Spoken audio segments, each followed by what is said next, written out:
All right, so now let's take a look at this program. I'm going to gloss over a few things. First off, I'm going to gloss over how to set up Java. The next thing, I just went ahead and opened up Netbeans. Also, we're going to use what's called Maven. We're going to build our project in Maven. And what that is a dependency management software. Let's give this a name. Let's call this a Smile. The Slime Finder. How's that sound? That sounds good. We'll go ahead and click finish. Let's see. So it builds a basic structure here. We have nothing in here, which is fine because we don't want anything. Now, this POM file it's just a little complicated to explain, so I'm not going to go deep into this. Suffice it to say, there's this piece that I need to add to this. This is going to allow me to build an executable. So once I compile all this code, we'll just have one file. We can click on it, double click on it, just like any other program. It'll open up our project and we can just put numbers and values and things into it to figure out if there's a slime chunk near us or not. Cool. So that's again, this POM file sort of dictates that, and kind of see that in here. We're going to name this thing Slime Finder GUI. Anyway, let's go ahead and close that and forget about it. Pretend like you never saw it. All right, so new Java class. Let's start with some basics. Now, if you're new to object-oriented programming, it's perfectly fine. It'll be confusing as heck for you, but we're going to start with naming some things that we know exist as objects in the game, and one of them is a chunk. So we're going to build an object that's a chunk. I need to get rid of these templates. Kind of get annoying in my way. Cool. So with a chunk, there's certain things that we want to get information-wise from a chunk, and some of those things we'd want to get to be able to mess with, or at least include, are, well, the x coordinate chunk and the y. Let's see, z is what I care about. The y doesn't mean anything really for chunks. Well, it doesn't mean enough. It doesn't mean enough things, so we're just gonna not worry about it for our project. Now, one thing I'd like to do here is keep track of what is basically the lowest x that could be blockwise a value in this thing, in this particular chunk. It's something that we were going to need to know for our project. So let's see, block index, we'll say high. Okay, so it's going to be the lowest x that you could get in your chunk, and this is going to be the highest x you could get. Private final int, let's see, z. Okay, yeah, we're going to do all the same thing except for z's. So z. Cool. And then we'll go ahead and create a constructor, but we don't need all these things.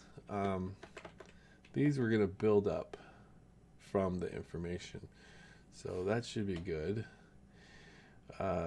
Cool. And then in here we'll actually determine what these are going to be. So for instance, x block low is going to be the lowest get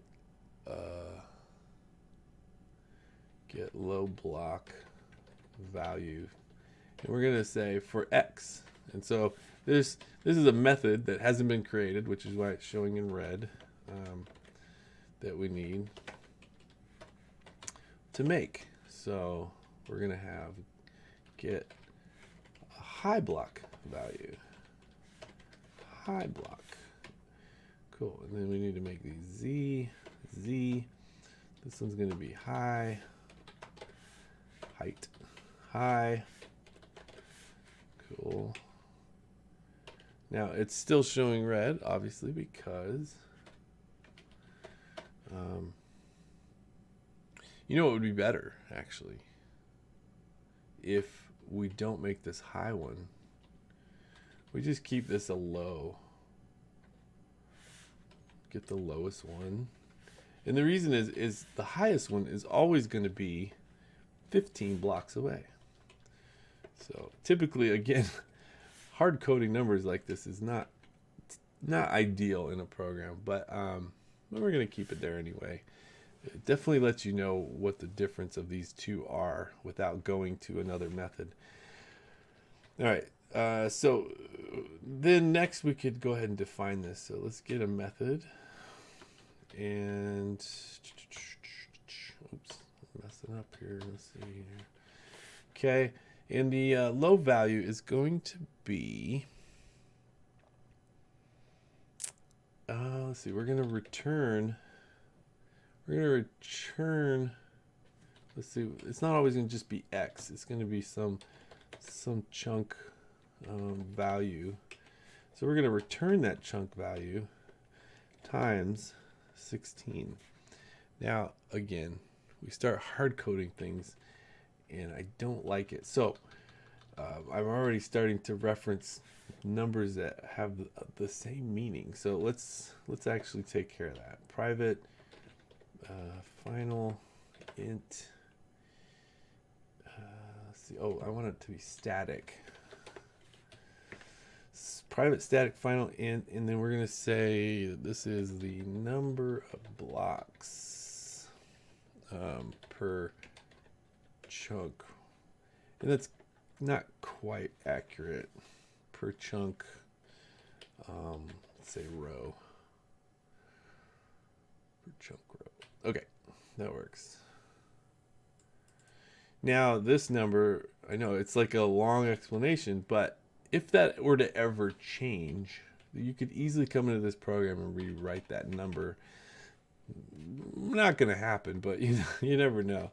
Then we can actually do that with this one, but we have to subtract 1 from it, because if I were to add 16, that would put us in the next chunk, and we don't want to go to the next chunk for these. Oh, I see a typo. Cool. So I think this about covers those pieces. So now the constructor, this constructor here, will actually build up all these variables for us. Now we're not using them yet, but we will use them for different things. And one of those things that we're going to use them for is just simple getters. So let's get all of them except we don't need that one. Okay, yeah, I think that's all of them. Cool. So from outside this program, we'll be able to get these values. All right. Now, another thing you might want to know about a chunk is the chunk a certain kind of chunk? And in this case, we're trying to find slime chunks. So let's write that here. We're going to write this static function that says, is this a slime chunk? And if it is, then return true. And if not, return false. Now we need to pass this slime chunk a few parameters. So we're going to pass it some things that I've discovered from reading online on the Minecraft wiki for slimes. There's a formula, and this is where I'm going to put that formula.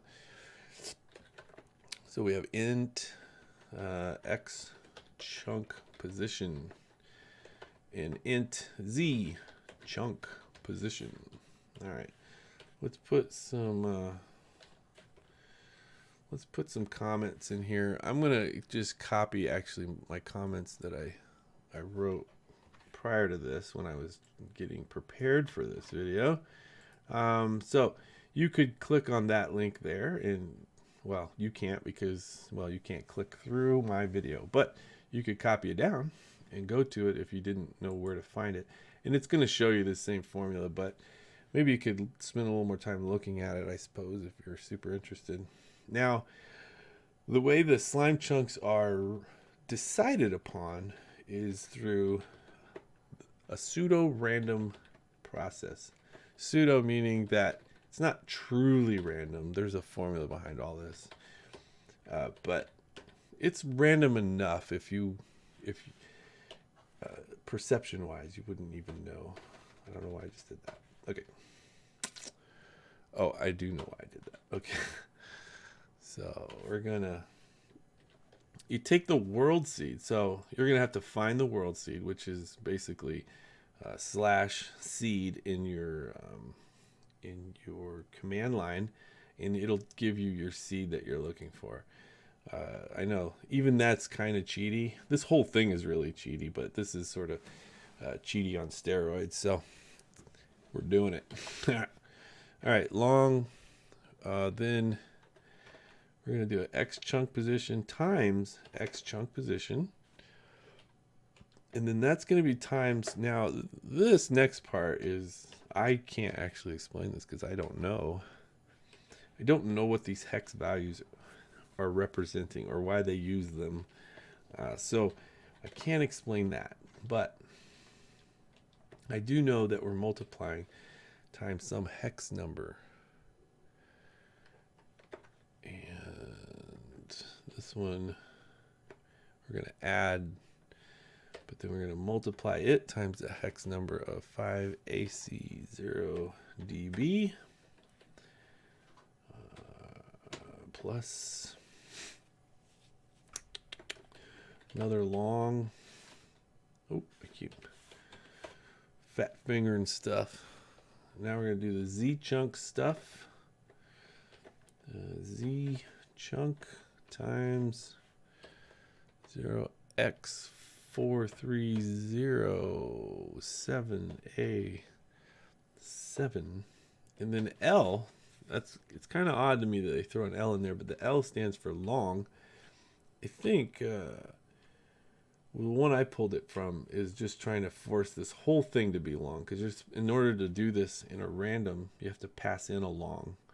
And some of these could be ints or whatever, but it doesn't matter. It works either way.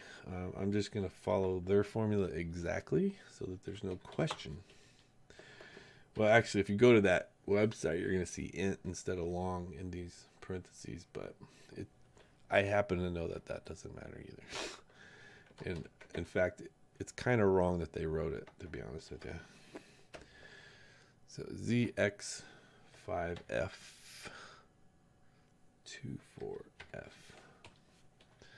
And then this little character is called an XOR. It's a bitwise XOR. And I could explain it. I know how to explain it. Problem is, it's not really worth it. It's not worth it to go through. If you're more interested in that, go ahead and look that up. Bitwise XOR. And it'll tell you everything you probably ever didn't even care to know about it. Cool. So, let's see. I don't know.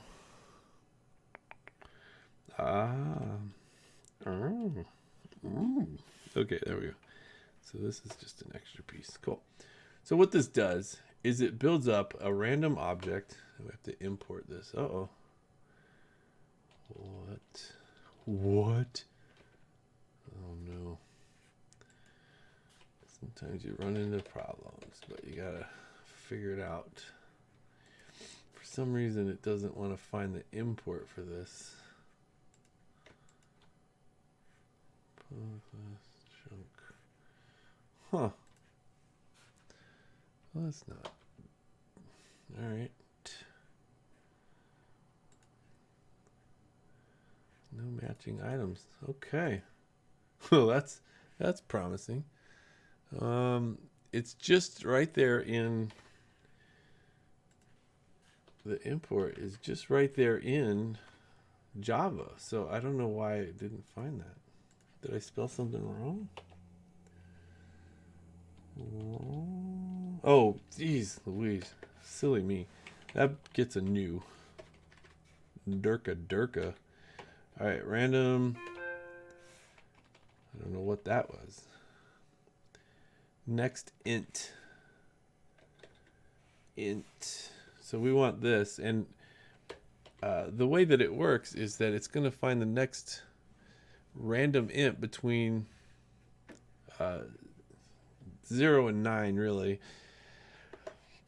And if that random int that it finds is 0, then it will return true. And if it's 1 through 9, it will return false. So that's how it's determined. Now you can kind of tell then with that roughly speaking, 1 out of every 10 chunk, or one out of every 10 chunks you find is going to be a slime chunk, roughly speaking, statistically. And so you'll see little clusters here and there, but for the most part, you can see they're spread out by a certain amount, and that's certainly evident in this right here. That tells you the whole story. Cool. So that's our chunk. That's our chunk object. And certainly, if we wanted to know more things in the future, like I don't know.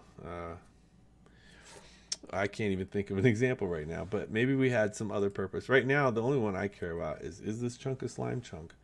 And then some basic information about where is that chunk? What are the block values for that chunk? Because I want to be able to report that stuff when I find a slime chunk. Cool. So that's the first class. It looks like it's showing red. Is that why? Misspelled word. How does it know what my spelling is? All right, so let's do another class. Now let's do another easy class. We're going to do a block class.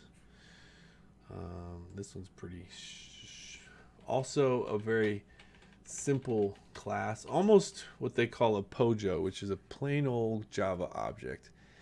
And this one's even more so like that. It's not really, because there's actual things that I'm going to include in this, but there are actual methods that make it less of a POJO, but it's still pretty darn simple. So we're going to include the Y for the future. I don't know if I'll ever do anything with it, but I happen to know that Y is pretty important when it comes to blocks. So we're going to go ahead and include it and create a constructor that has all three of these things being set up. We'll also set up let's see, the getter method will get all three of the things. Cool. And let's see. So some things that we might want to know, for example, for this program, is how far away is one particular block from another block, right? And so in this case, we have a block. We know what its coordinates are. And so maybe we want to say how far this other block is from this particular block I'm looking at here. And we're going to go ahead and throw that in as something that we might want to look for in the future. So horizontal, we're going to get horizontal block distance. Meaning I don't care about the Y in this particular case. Now I'm going to use a block object to represent this. So this is a block object that we have here that will have three coordinates, and we're going to pass to it this particular method that we're sitting on here. We're going to pass a different block, some other block. In fact, it might even be better to call it other, just so you know it's not this block. And what we want to return is I'm going to use a particular distance formula from point 2D, which is a class in Java also. And it's the Euclidean distance. It's not anything special.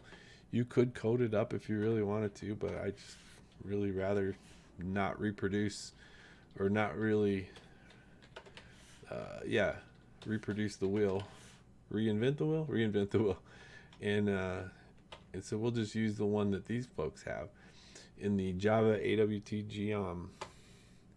Now, if you really want it, so one of the cool things about these IDEs is if I'm like, hey, I want to see what does that do, I can click on it in a certain, I use control and then click on it, and I can see the formula right there. So this was really easy. I probably could have just implemented this, But why do it when someone else has already done it, right? So let's get back out of there. Close that. Cool. So that's going to return a horizontal distance from the block that this is to the other block. All right, so that might be something we may need to know. Something else we might want to know is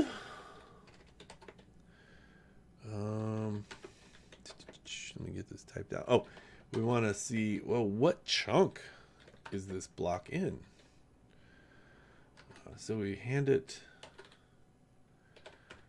if we hand it block coordinate, we want to know what is the chunk that would be represented from that block coordinate. And so it's a fairly straightforward formula. It's going to be the block coordinate divided by 16, and that's going to give you the chunk that it's in. Now again, we have a number, so we want to make private static final int. We want to make another one of these, number of blocks per chunk row. We're gonna make it equal 16. Now we could have just grabbed the one from the other program, but I like to keep these things separate sometimes, just because you never know what's going to change. Now, if this number ever does change, currently what it means is I'd have to change it in this class as well as this class. That's why you probably should move it up to something that will be represented by both of these. However, like I said, currently this program's too small to really care about it. So we're not going to worry about it. All right.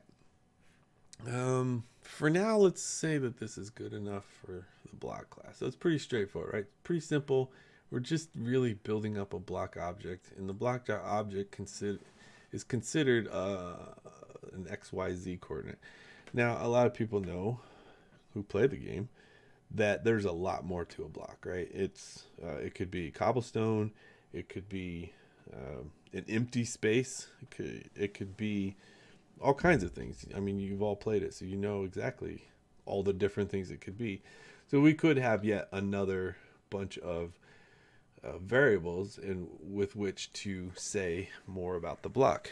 But in our particular case, again, the slime finder, we don't care about what's in the block. All we care about is that there's a block that's represented by this address. So that's all we're going to put into it for now, for this program. Cool. So we have a chunk, we have a block. Now let's do another class.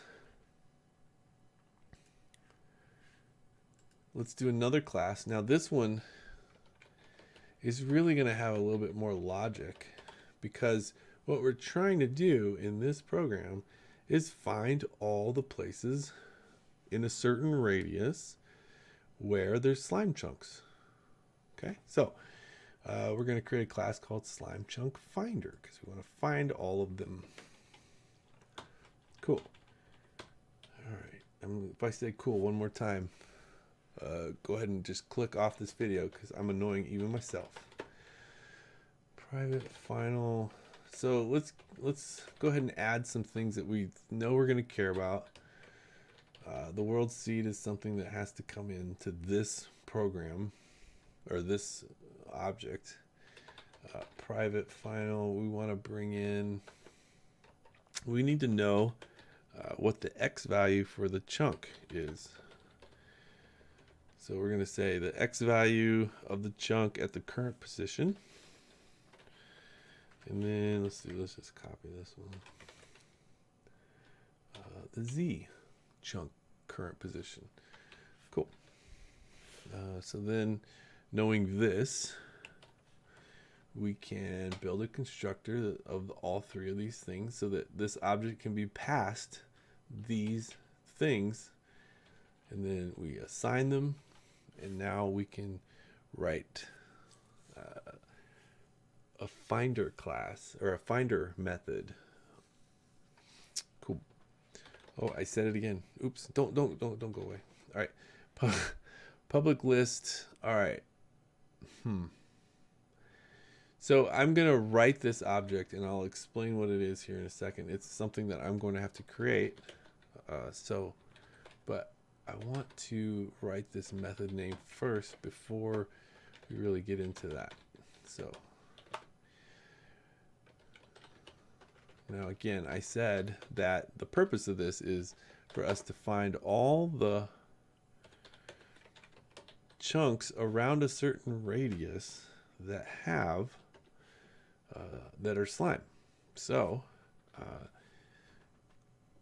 if this is the method name, get surrounding slime chunks, and then I pass it a radius from which to look in, then what we want to return, which is this is what this first piece is. This is your return. I want to return a list of slime chunk distance pairs, and the reason I need a distance on these is so that I can know, well, is it how far away it is from where I currently am, and I want this list when it finally returns to be able to be sorted, so that way you can easily quickly see which ones are the closest to you, versus having to search through a bunch of numbers to figure out which one's the closest or farthest from you, and that would be a lot more annoying to have to figure out. So we're going to go ahead and sort these at the end of this. All right, so this object here, we're going to create that now. So create the class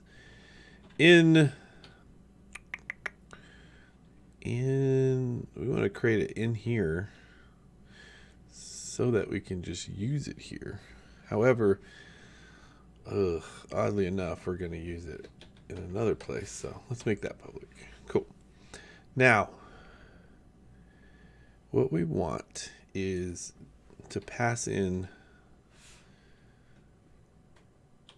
All right, this is going to be hard to explain. So I'm just going to go ahead and type things out. Extends pair, which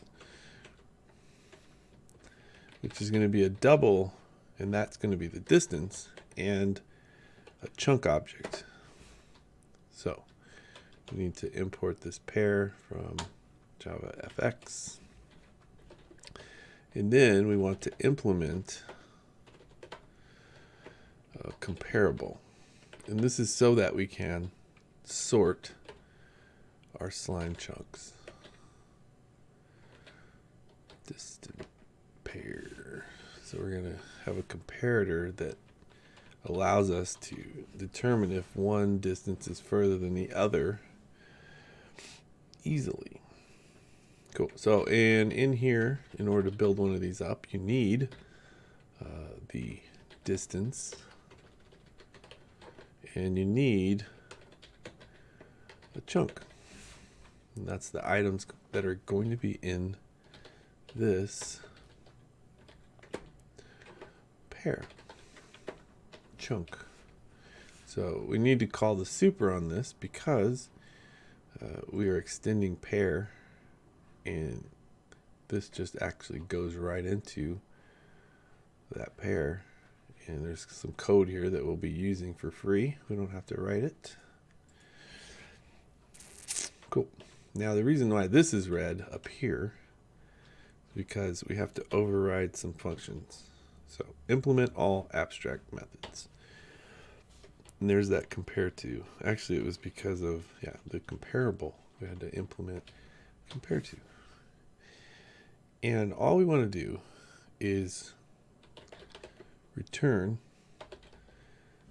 this dot get key, and we want to compare it to the other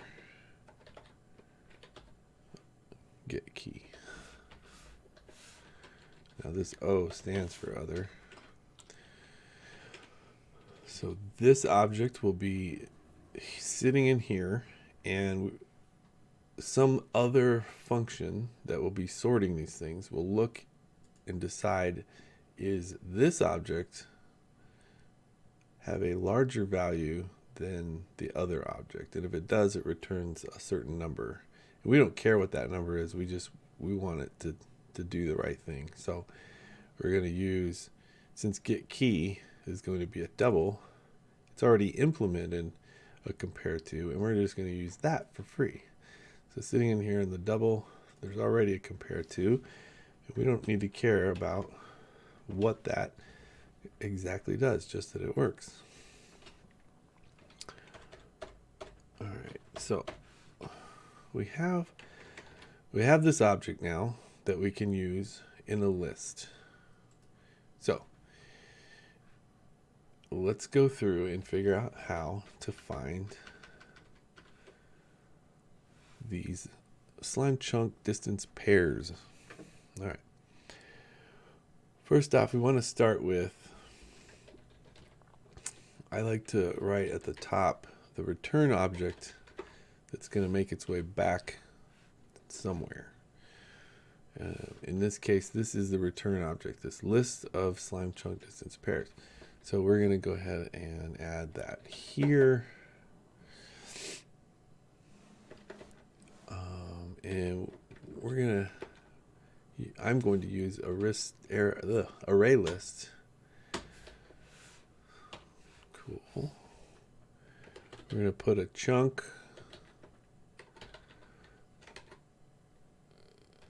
into play. And so we're going to make a brand new chunk that is going to be the current chunk that we're dealing with based on what was passed into the slime chunk finder. And so NetBeans tries to figure out, okay, well, I think he wants to use this, but it was wrong. We don't want to use that. We want to use the X chunk current position in the Z chunk current position to build our chunk. So now the current chunk, which is related to these variables here, is sitting there now. Then, oops, we want to go through and look at every spot that is the X chunk current position minus the chunk radius. We go through each one of those until we've gotten to the X chunk current position plus the chunk radius. I'm going to go through each of those, and every time we do, we're going to add one to it. So we're going to do that for all the X values. And we're going to do the same thing for the Z values. So Z, Z,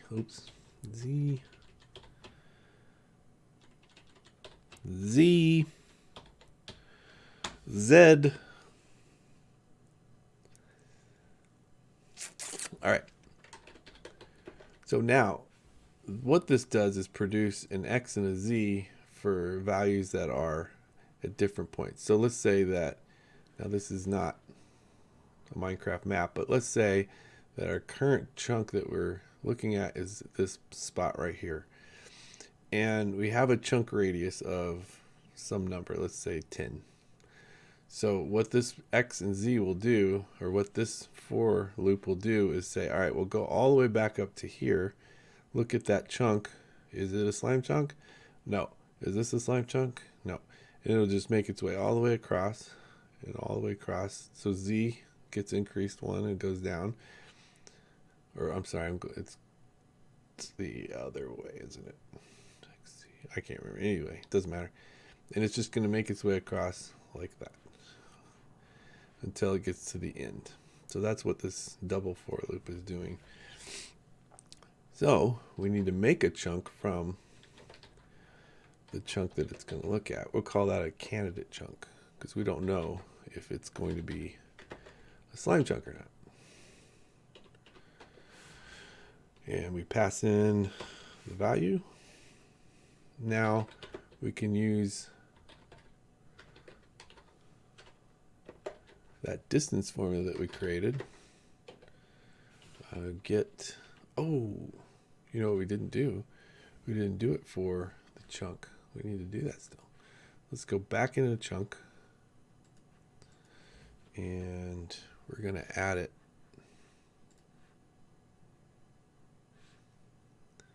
Let's call that, we did it for the block, but we didn't do it for the chunk. Okay. When I say we, I mean I. Right, honey?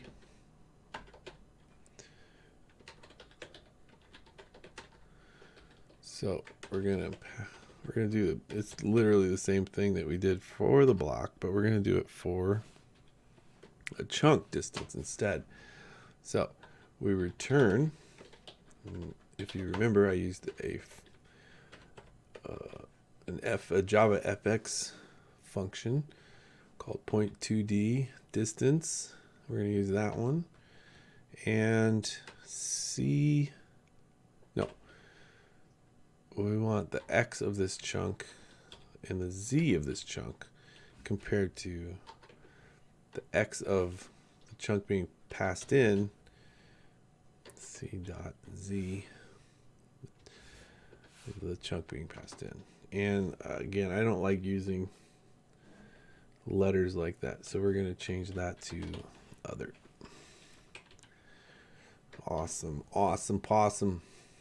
Now we have a distance formula that we can pull. So we'll go back to here, current chunk dot, oh, there it is, look at that, boom. And we are already looking at the current chunk, so we're going to check the distance against this new candidate chunk. And it's going to tell us how far it is. And if that distance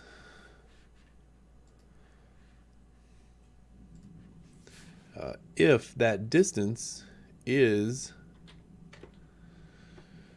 less than or equal to the chunk radius, then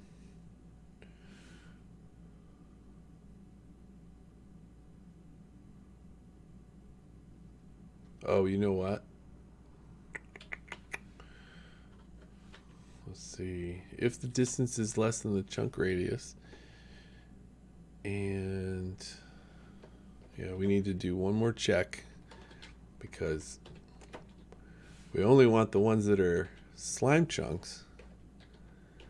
Is the slime chunk, and we're going to pass in all these items, except that isn't correct, right? We want we actually just want this new one, so the x and the z for each one that we're checking along the way. And so let's try that one more time. If the distance is less than the chunk radius and the chunk is a slime chunk, then we'll go ahead and add it to our slime chunk distance pairs object or list. So this is a list, and we're going to add it. It's going to be a new slime chunk distance pair, where the distance is the one that we just calculated, and we're going to pass in that candidate chunk so that it can be part of all the slime chunks within the certain radius for this particular chunk that we're starting from. Right on. Okay, so this next bit is a little bit magic, but not really. What we're going to do is sort the slime chunk distance pairs. And looks like I got to import collections. So what this does is it sorts this list in place, and once it's sorted, it's sorted. The reason why it can sort this object that I've just created is all due to this compare-to method. Since I've implemented this sort knows how to handle it, so it does. Then once we've done that, we can just simply return the slime chunk distance pairs. All right, so this, if I called it from somewhere else, will get us a list of all the slime chunks and their distances within whatever radius I give it. And that is exactly what we want. Cool. So let's save this. All right. Now, there's one other thing. We want to be able to display this stuff. Being able to find it is one thing, but we really don't have anything to run currently. It's just objects. All these things are objects. So we really need a public static main method that will allow us to run a program. And from that, we'd like to be able to see it and interact with it. And so that is where our new class will come into view. So we have a slime finder GUI.